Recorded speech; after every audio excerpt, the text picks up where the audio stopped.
위탁 판매가 된다 안 된다의 컨텐츠가 은근히 이제 올라오더라고요. 초보 셀러분들이 좀 다양한 관점으로 봐야 할 필요가 있다라고 생각을 합니다.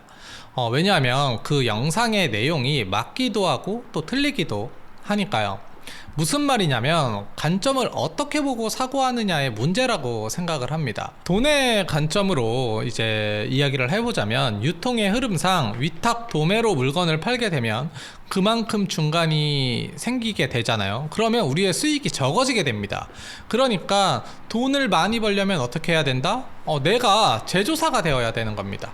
이런 논리로 이제 위탁 판매를 반대하시는 분들이 있습니다. 이 논리는 정확합니다. 팩트예요.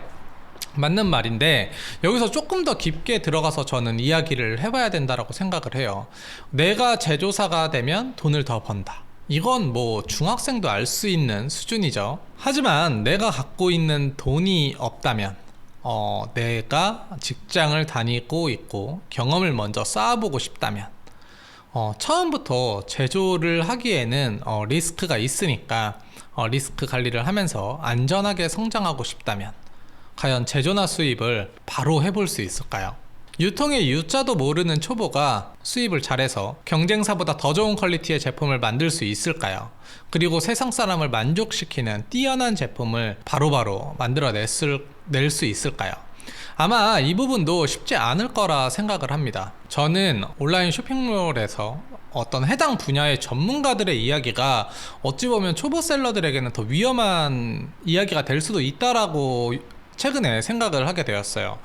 10년이 넘는 시간 동안 온라인 쇼핑몰을 했다고 했던 분이 이야기하는 것을 봤는데, 그분은 이제 브랜드 총판도 갖고 있고 또 자사 브랜드도 갖고 있었고요. 또 해당 업계에 인맥도 꽤나 있던 분이었습니다. 그분은 위탁 판매에 대해서 매우 부정적으로 이야기를 하시더라고요. 그걸 왜 하냐? 돈이 안 된다. 그러면서 이제 무역을 하는 자신의 지인까지 이제 같이 이야기를 하면서 자신의 논리를 이야기하는 것을 들었습니다. 듣고 있으니까 맞는 말이에요. 결국에 온라인 쇼핑몰의 끝은 내 브랜드를 만들거나 브랜드 총판을 가져오거나 해서 경쟁의 최상위로 올라가야 돈을 버는 구조니까요. 그 의견에는 저도 전적으로 100% 동의를 합니다. 그런데 이게 맞는 말인데 조금 다르게 생각해 봐야 할 게, 이미 셀러로서의 경험이 풍부한 사람들, 그리고 그 경험을 바탕으로 어떤 아이템을 소싱해야 되는지, 그 아이템을 보는 눈이 이제 트여진 사람과, 그리고 자신의 조직이 이미 구성되어 있는 그런 사람들, 이 유통 과정에서 인맥 풀도 완성형인 사람은 과연 위탁 판매를 할 일이 있을까요? 이제 그런 생각이 이제 들더라고요. 그러니까 맞는 말인데, 이 말은 이미 레벨이 이 정도, 상위권에 올라와 있는 분들, 중상위권 위로 올라와 있는 분들에게는 이 말이 아주 적절한 해답이기도 한데, 이제 막 시작한, 이제 태어난 아기에게 브랜드를 만들어라, 총판을 가져와라, 이게 과연 맞는 말인가? 지향해야 하는 길은 맞으나 지금 시행할 수 있는 일인가? 라는 그런 생각이 들더라고요. 그 초보 셀러들이 그 이야기를 듣고 해당 업계의 전문가들이 이야기하는 거니까 저렇게 해야겠다.